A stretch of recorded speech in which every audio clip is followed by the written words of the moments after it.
As those deliveries of vaccine roll out across the country, Justin Trudeau is saying we can expect to receive 1.3 million doses of Moderna in March. The vaccine relies on something called mRNA technology, and our next guest helped to develop it. Derrick Rossi is a former Harvard University professor, co-founder of Moderna. He's also Canadian, and we find him today in Massachusetts. Hey, Derrick, good to have you on the show today. Appreciate it. Hey, Todd, how are you? I'm good. And it's great to have you with all your expertise with us because we've heard so much about Moderna, of course, over the last couple of months and the wonderful job that it is doing in helping to protect Canadians. There is a disparity, though, as you're familiar with, in the rollout between where you are in the U.S. and here in Canada. And I'm just curious to get your read on that, Derrick. Well, it's a great question, and I think it largely stems from the fact that, the U.S. government put a lot of money up front into the development of these vaccines when they were, in the early days. And Moderna is a U.S. company, received a lot of federal money. So I don't think it's that surprising that, part of that deal was it comes to our population first. With that said, I also know that Canada negotiated, for example, with Moderna very early, and in fact was one of the countries that paid upfront in full early. But I suppose that I would have hoped that part of the negotiation would have been, okay, and we get our, X% of whatever is produced by certain timelines. I'm not privy to those details, but certainly the, it's not just Canada, but basically the bottleneck is manufacturing. It's a new technology. Producing enough doses to give to the entire planet is, a Herculean task. We're talking many billions of doses. So the good news is that there are multiple different vaccines, which you just mentioned, that are going to come online. That the combined resources of all these companies should have most of the population of the planet vaccinated, hopefully by the end of this year into, let's say, the first quarter of next year. But it's, think about the population of the planet with two doses at least of some of these vaccines. It's really billions of doses. So it's a manufacturing issue ultimately. It is. And, we should also point out, as much as we often remind our viewers, Derrick, where Canada stands, and I think we're at like 57th right now, it's important to mention, and we often don't call attention to the fact that there are about 100 countries which have received 0 doses. I mean, no vaccinations have begun in more than 100 countries around the world. So when you think about that, puts things into a little bit of perspective. We are going to be getting a big shipment of Moderna doses in the month of March, which is great news. There have been delays, though, as you're talking about the manufacturing delays as well. And then it kind of becomes gangbusters, like it sort of ramps up, which leads to a lot of hope, Derrick, in March and April and May for us in Canada anyway. Yeah, sure.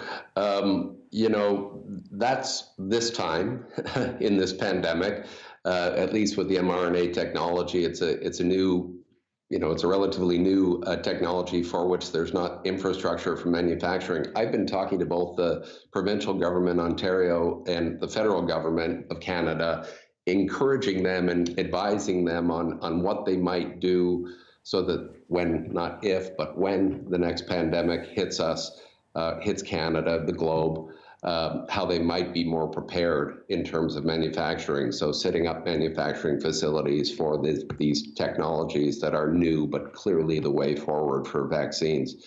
I would, continue to strongly urge the Canadian government and the provincial government of Ontario to invest in that.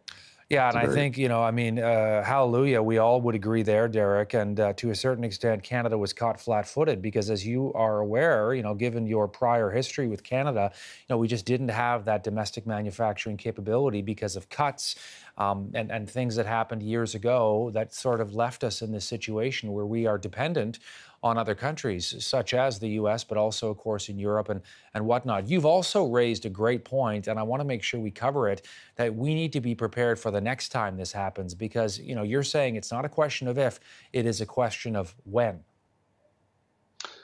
Yeah, for sure. I mean, zoonosis, the process by which pathogens, leap from one organism to another is a pretty regular occurrence in biology. It happens, with reasonable regularity, that viruses pass into humans. MERS, SARS, SARS-CoV-2 now, and others. We have, the disadvantage, if you will, that we're so interconnected globally. We fly around the planet and we breathe on one another. We breathe in those planes. Of course, there's less flying now during the pandemic, but it's impressive. If you just look at this latest one, an outbreak in Wuhan in December of last year to a global pandemic months later. That's really that's impressive for what respiratory virus can do in terms of moving around the planet. So this will happen again. There's no question about it. So preparedness, both in terms of hardcore virology, studying, the viruses of the animal kingdom that are most likely to make the leap, because to be honest, we would not be where we are with vaccines, particularly the mRNA vaccines, were it not for the virologists that really studied coronaviruses and how they infect human cells using the spike protein, for example, as the first part of the infectious cycle. So investing in hardcore virology, but also certainly the manufacturing capacity. And I'd love to see Canada have manufacturing facilities in country that they can then, prepare, vaccines for the next pandemic on a first come, first served basis for Canadians. And I'm glad you brought up the way this all started, Derrick, and totally took the world by surprise. Although there were many people who said, this is going to come, we're not ready for it. The idea of trying to develop some kind of, forgive the expression, but an early warning system so that when this happens again, it doesn't spread outside of wherever the hot zone is. That's the intent always, but in theory, it didn't work this time around. What more can we do to make sure that we are able to see red flags and stamp them out before they spread? Yeah, well, transparency with the WHO is a good place to start. The World Health Organization, and for countries not to have the fear of economic reprisal should they be forthcoming with whatever health crisis they should happen to be dealing with. But ultimately, though, biology, can throw curveballs at us all the time, and we just have to realize that there's only so much planning and forethought that can be done. Pandemics will come. Viruses are about the most, incredible. They're sometimes not even referred to as organisms. I refer to them as organisms. But they're so darn impressive, very primitive life form.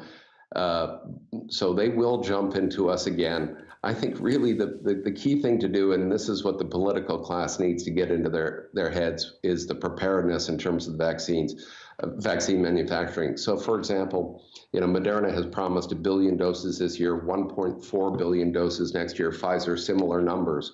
Well, imagine if the infrastructure is in place for manufacturing now that there's a manufacturing facility in Canada, another one in Ireland, another one in Turkey, another one in Egypt.